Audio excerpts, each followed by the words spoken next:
Someone you love is going to die, and when they do, you'll know exactly what happens next. There will be a funeral, a ceremony, people dressed in dark colors standing around a hole in the ground. But here's what nobody tells you.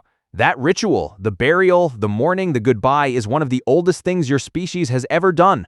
Older than farming, older than writing, older than civilization itself. And when scientists finally uncovered how your ancestors handled death 300,000 years before any of this existed, what they found didn't just change archaeology.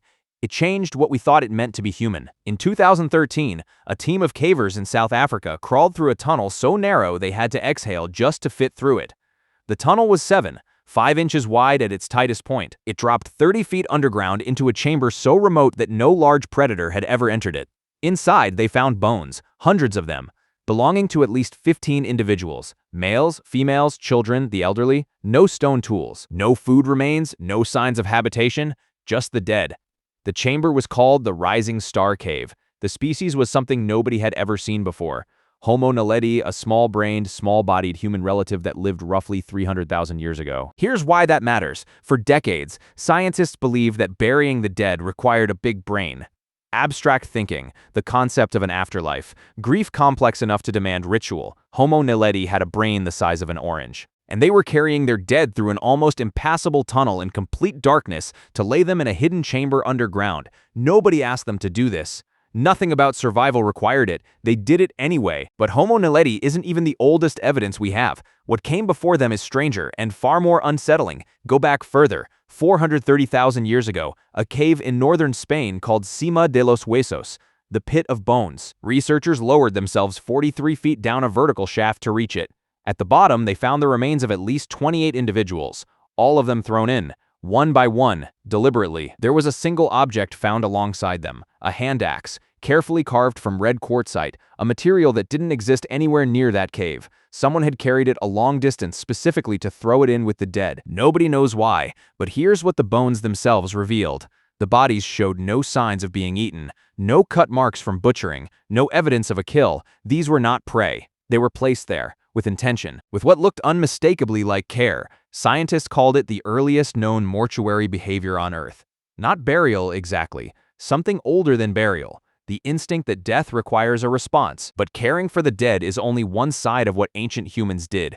The other side is something modern humans rarely talk about, because it makes us deeply uncomfortable. In a cave in Croatia, researchers found Neanderthal bones from roughly 130,000 years ago. The bones had been defleshed, carefully, methodically. Cut marks ran along the femurs, the skull, the jaw.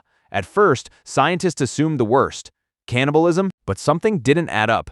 The same cut marks appeared on the bones of deer and horses found in the same cave, the same scraping patterns, the same careful removal of flesh from bone. But on the animal bones, the purpose was food. On the Neanderthal bones, there was no nutritional evidence, no cracking for marrow, no burning over fire. What they found instead was something nobody expected. The bones had been used as tools, as ornaments. A Neanderthal leg bone had been shaped into a smoothed, polished object, not eaten, kept. Researchers now believe this was excarnation, a practice where the flesh is deliberately removed from the bones of the dead, not to eat them, but to free the bones, to keep them, to use them as a connection to the person who is gone. It sounds alien to us now, but versions of this practice survived into recorded history across dozens of cultures on every continent.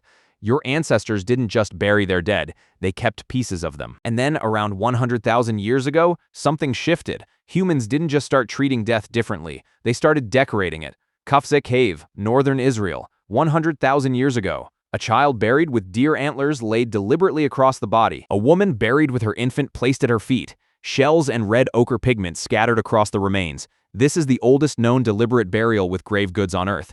And it tells you something profound. These people believed the dead were going somewhere. You don't bury someone with objects unless you think they'll need them.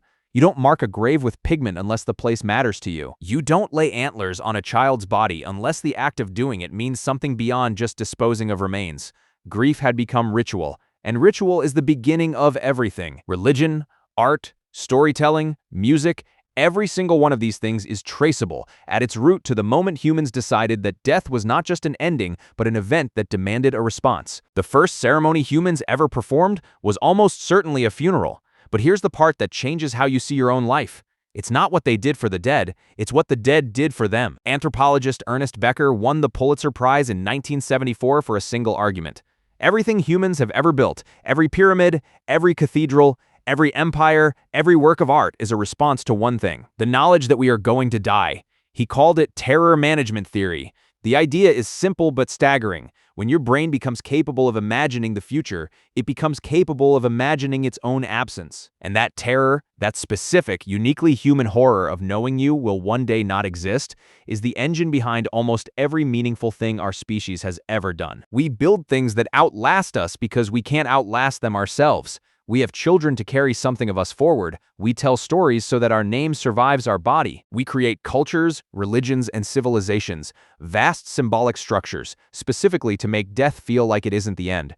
The moment your ancestor placed red ochre on a body 100,000 years ago, they weren't just mourning. They were building the first wall against oblivion, and every human being alive today is still doing the same thing. Someone you love is going to die, and when they do, you'll do something your species has been doing for at least 430,000 years. You'll gather, you'll mark the moment, you'll try to make meaning out of something that offers none on its own. You might not crawl through a 7-inch tunnel to reach a hidden cave. You might not keep a carved bone as a connection to someone gone. But the instinct underneath all of it, the refusal to let death pass without a response, that instinct is as old as anything that makes you human. The caves are still there, the bones are still in them. And somewhere underneath everything you do, everything you build, everyone you love, every story you tell, the same terror is running. The same refusal, the same ancient, unbroken answer to the one question nobody has ever been able to solve.